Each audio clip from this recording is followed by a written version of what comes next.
Hello everyone, how are you all doing out there? I'm Kate Hill, bringing you the best unbiased and honest content on property, along with fantastic hints and tips and statistics and area reports. Stay tuned today for all your latest property news.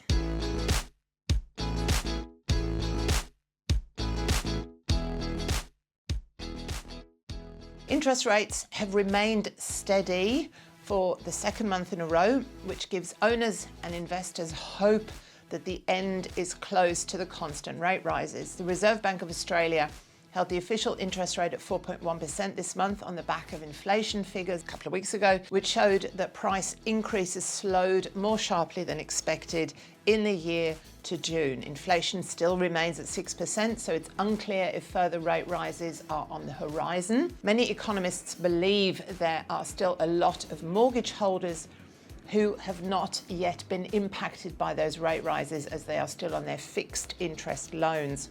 Rate rises by the RBA have done very little to dampen property prices, which continue to rise. CoreLogic figures show home values across the 8 major capital cities rose by 0.8% in July and are now up 5% since February. Asking rents also continue to rise, up 9% on the same time last year.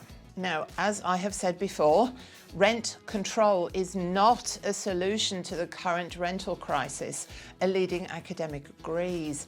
The professor with the School of Banking and Finance at UNSW says that rents are high and vacancy rates are low, and the increased international migration numbers this year are set to make those stats even worse.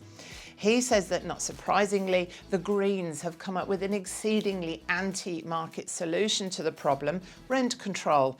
They propose a 2-year freeze and action to stop ruthless landlords, dodgy real estate agents and big investors to boot tenants out for no good reason. Professor Swan says that state governments are also threatening the same, but history shows that it will not fix the issues.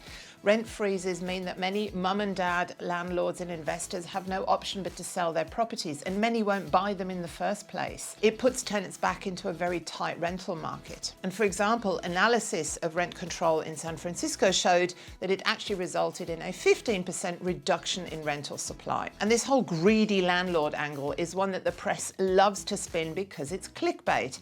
Most of the landlords that I deal with are really kind and thoughtful people who keep their rents low for good tenants and long-term tenants.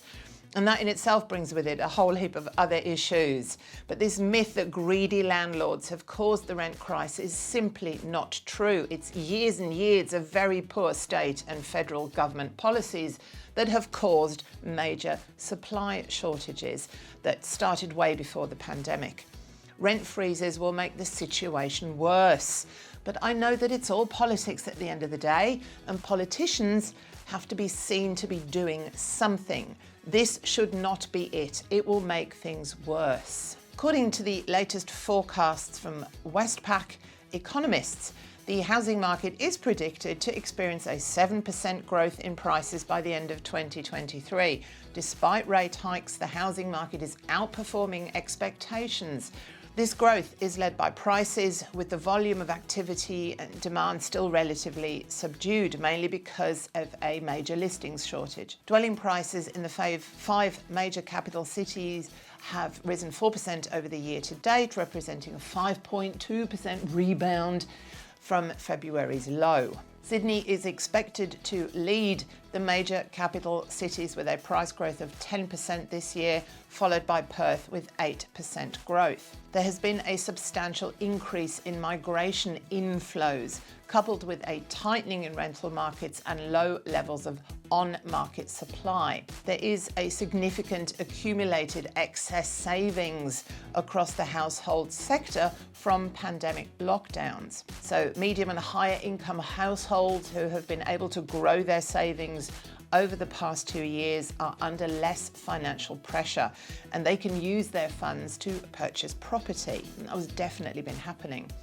This behaviour may explain why first home buyer activity remains elevated despite worsening affordability constraints.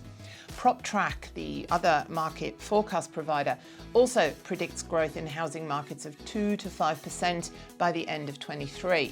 Similar to Westpac's projections, PropTrack identifies limited supply as a major contributor to the growth in prices. Now, despite speculation of massive levels of distressed sales as a result of interest rate rises, the number of distressed listings has actually dropped.